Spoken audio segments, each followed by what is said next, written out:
doing, listen up. I showed this old Italian thing before. I could actually get killed for it from the old Italians. When you're making meatballs, or you're making meatloaf, if you don't put at least 8 slices of wet bread inside, you're just making a hamburger. You understand? You're just making a hamburger. Don't even bother making a freaking meatball or a meatloaf. So what I did was, I already mixed some wet bread, 4 eggs for this amount of chopped meat. And if you're not using fresh parsley, don't waste your time. And what you do is you mix it up, okay? And then I know what you're saying to yourself. Well, how are you gonna shape a wet mess like that, right? How are you gonna shape it? That's where the breadcrumbs come in. It's like making cement, right? It's all mushy, and then you start putting a little more cement, a little more sand, okay? You don't just use breadcrumbs. You're just having a hamburger. So what you do is you mix all this wet egg and the wet bread together, okay? Mix it all good. All right, we make a meatloaf and we make meatballs the same way, same exact way. So if you're gonna make a batch, you can even make meatballs or meatloaf, all right? So now that we have all this mixed, and you can see that it's not just meat, there's bread in there, there's wet bread, right? So now, okay, how you say to yourself, how you gonna do anything with this? Well, that's where you start. Once you got that nice and mixed,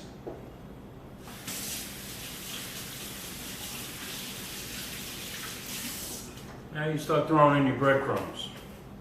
Okay? Throw as much as you want. I know exactly pretty much what I'm going to use, right? So now you start mixing the breadcrumbs with this wet mess. Okay?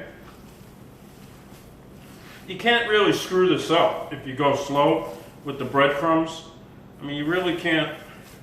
And if you find out you put too much breadcrumbs, you can add a couple more slices of wet bread and maybe another egg. All right? Can't mess it up. Okay, so now, instead of having just a hamburger, you're gonna have a nice, moist, Italian style meatball or a meatloaf. All right, now, how do you know it's ready? Well, what I do is this. My mother used to go, my grandmother used to go by sound. You hear that? Like if you're whacking an ass, right? You don't get that sound. See, in this case, what I'm going to do, I'm going to put a little more breadcrumbs, mix it up. Don't get impatient. Take your time. It's easy. It's easy to eat good. Just got to do it right. All right? I hate going into an attack. Oh. More so than it. I could see if I went into a freaking Chinese restaurant looking for a meatball. You know what I'm saying? An Italian restaurant, you don't put the wet bread, forget about it. We were in Boston one day, and if anybody knows Boston, we have good Italian restaurants. And the last one we went in before leaving that weekend sucked. And all these goombas came in. And they looked at the waiter and they said, this place better be good. And I'm talking about 65, 70-year-old, 70, 75-year-old goombas, right? And I looked at my brother-in-law and I said, the cook's gonna get killed. Out of all the places these guys went into, they went into the worst place that they had in Boston. We just stopped in there quick because we were going to drive back to New York. All right, you got to get all the air out. All right? Like that sound? You hear that? That's what I'm looking for. That's what I'm looking for. I don't want to make it too stiff, but you got to be able to shape it. Okay? You make this in a 350 oven with all that bread, with all that fresh parsley, cut up onion, seasoning, oregano, rosemary. I like to use the Goya seasoning too, believe it or not.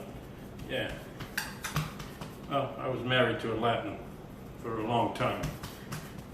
All right, so now you have it all shaped. What my mother did, what I do, is you cut up potatoes, red potatoes, you stack them on the side. I like to use this, I don't like paprika, so I use the stuff that makes the rice yellow. And I put that on the potatoes, and what you do is you fill it with water up to the potatoes. When those potatoes are done, I can almost guarantee you that the meatloaf will be done as well. And what I do is maybe halfway through it, I put a little more water because I don't want the potatoes not to cook and be, you know, ready. I fill it up a little more with water on the sides. But when you add the achiote that makes the rice yellow, and it all has a nice color, the potatoes have color, and you have yourself a nice Italian style meatloaf that isn't a hamburger, okay? Stop making hamburgers. You don't add the bread, it's all you have is a hamburger.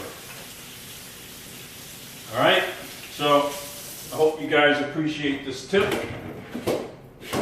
as I can get killed by the old Italians for giving this away. All right,